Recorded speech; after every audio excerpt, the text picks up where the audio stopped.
তো hello guys, এখন দেখছেন আপনি ডিউক 250। তো এই কিছু গাড়ির ফ্রন্ট লুক আর এই কিছু ব্যাক লুক আছে। এটা ব্যাক লুক, আমি গাড়িটা অন করেও দেখাচ্ছি। গাড়িটার ওভারঅল লুকের দিক থেকে ফ্রেম আপনার অরেঞ্জ কালারে দিয়েছে, আর এই দিকের ফ্রেমটা আপনার ব্ল্যাক কালারে দিয়েছে। মাডগার্ডটা দিয়েছে অরেঞ্জ কালারের, আর সাইডে অরেঞ্জ কালারের ম্যাটে অরেঞ্জ কালারের দিয়েছে। এটা ডিআরএল, এটা নতুন ডিউক যে 390টা ছিল, ডিউক 390 হেডলাইট। আসল কথা শুধু মিটারটা ডিউক 390 না, মিটারটা যেটা পুরোনোটা ছিল সেটাই। এলইডি ইন্ডিকেটার দিয়েছে আপনাকে, এলইডি ইন্ডিকেটারটা জ্বালিয়েও দেখাই আমি। এ দেখুন, এলইডি ইন্ডিকেটার দিয়েছে। আর গাড়ির ডিআরএল কিছু এরকম দেখা যাচ্ছে। গাড়ির টেল লাইটটার দিকে গেলে টেল লাইটটা এরকম, আর পেছনে ইন্ডিকেটার। গাড়ির ওভারঅল লুক বলতে গেলে ওয়ার্ক অ্যারাউন্ড রিভিউ দিলে গাড়িটা এই কালারটা একটা হয়, আর আছে একটা এই কালার। আপনি হ্যান্ডেল গার্ড কোম্পানি থেকে নিজেই পাবেন, হ্যান্ডেল গার্ড। আর একটা এই কালার আছে যেটা হলো অরেঞ্জ কালারের হুইল, এটা ব্ল্যাক কালারের হুইল আছে, এটা অরেঞ্জ কালারের হুইল আছে। তো এই যে এইটা অরেঞ্জ কালারের হুইল আছে। তো আমি আরও ওটা ভুল গাড়ি দেখাচ্ছিলাম। তো এইটা অরেঞ্জ কালারের হুইল আছে, এটা একটু অন্যরকম। পেছনে এখানে আপনার এই চাসিটা এটার আবার অরেঞ্জ করা, আপনার হুইল অরেঞ্জ করা, আর আপনি এরম এরম কিছু সামনে দেখতে পাবেন। এটা হলো একটা কালার, আর আমি রিভিউ করছি আজকে এই গাড়িটার।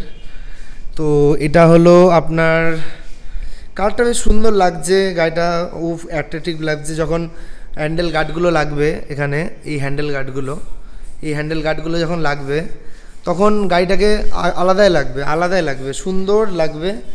তো এই হলো কেটিএমের শোরুম। আমি কেটিএমের শোরুম, এটা কৃষ্ণনগর কেটিএম। আপনি অবশ্যই ভিজিট করুন, এখানে সব রকমের গাড়ি অ্যাভেলেবেল আছে। সব ডিউক 125 থেকে শুরু করে আরসি 390 পর্যন্ত সব গাড়ি অ্যাভেলেবেল আছে। হার্সবার্নার গাড়ি অ্যাভেলেবেল আছে, হার্সবার্নার গাড়ি বুকিং করলে অ্যাভেলেবেল হবে। আর চেতাক একটা স্কুটার আছে, এই স্কুটারটার রিভিউ আমি পরের দিন করব। তো আজকে আসা যাক এই ভিডিওটাতে। তো ফার্স্টে আসা যাক ইঞ্জিন স্পেসিফিকেশানে। তো ইঞ্জিন স্পেসিফিকেশানের দিকে আসলে আপনি এটাতে পাচ্ছেন 248.76 সিসির একটা single cylinder liquid cool DOHC FI engine. Cylinder হলো একটা, ম্যাক্স পাওয়ার জেনারেট করবে আপনার 30 PS অ্যাট 9000 RPM এ, আর ম্যাক্স টর্ক জেনারেট করবে 24 নিউটন মিটার অ্যাট 7500 RPM এ। সামনে ডিস আছে, পেছনেও ডিস আছে, ডুয়েল চ্যানেল ABS আছে।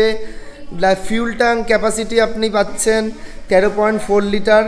পোর্টস নেকেড বাইকের মধ্যে পড়ে, এটা পোর্টস নেকেড বাইক যেটাকে বলে, পোর্টস ক্যাটাগরিতে নেকেড বাইক। তো এটার মাইলেজ আপনি কোম্পানি ক্লেম করছে 41, তো আমি জানি না কত পাবে। তো 6 স্পিড ট্রান্সমিশনের সাথে আছে গাড়িটা, একদম 6 স্পিড ট্রান্সমিশনের সাথে আছে গাড়িটার ওভারঅল মিটারের দিকে আসলে এখানে ইঞ্জিন কিল সুইচ অন দেখাচ্ছে, এখানে আপনার স্পিডোমিটার দেখাবে, এখানে সাইড স্ট্যান্ড ডাউন দেখাচ্ছে, এখানে আপনার গিয়ার ইন্ডিকেটার দেখাবে, এখানে নিউট্রালের সাইন, এখানে ইঞ্জিন কিলের সুইচের সাইন, আর এখানে ABS-এর সাইন, আর এখানে এই সার্ভিস রিমাইন্ডারের সাইন।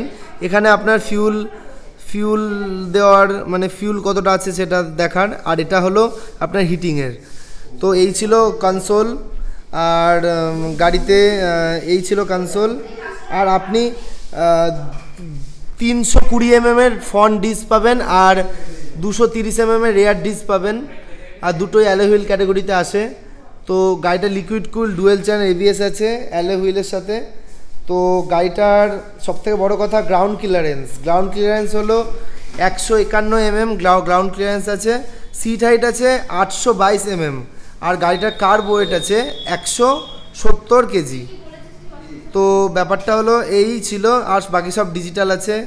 স্প্লিট সিট আছে, স্প্লিট সিট পাচ্ছেন আপনি এখানে, স্প্লিট আছে। সব কিছু এলইডি পাচ্ছেন, এলইডি হেডলাইট পাচ্ছেন, এলইডি টেল লাইট পাচ্ছেন, এলইডি ইন্ডিকেটার পাচ্ছেন। আর কিছু বলতে গেলে আর তেমন কিছু তো বলার নেই, গাড়িটার সব স্পেসিফিকেশানই আমি দিয়ে দিলাম। তো গাড়িটা ম্যাক্স পাওয়ার আপনি বলতে পারেন কত উঠতে পারে, গাড়িটাতে 150 আরামসে উঠতে পারে। আর গাড়িটার এক্স শোরুম প্রাইসটা আমি নিচে লিখে দেবো। তো এক্স শোরুম প্রাইসটা, অন রোড প্রাইসটা আপনি গুগল করে দেখে নিন বা শোরুমে কন্ট্যাক্ট করুন। কৃষ্ণনগর কেটিএমের শোরুমে কন্ট্যাক্ট করুন, তাহলে আপনি দেখতে পারবেন বাইকটার অন রোড প্রাইসটা। তো গাড়ির ওভারঅল লুকটা এরকমই থাকলো। আজকে ভিডিওটা এখানে বন্ধ করা হলো। তো গাইজ ভালো থাকুন, সুস্থ থাকুন, আবার পরে কোনো দেখা হবে কোনো এক ভিডিওতে। টাটা।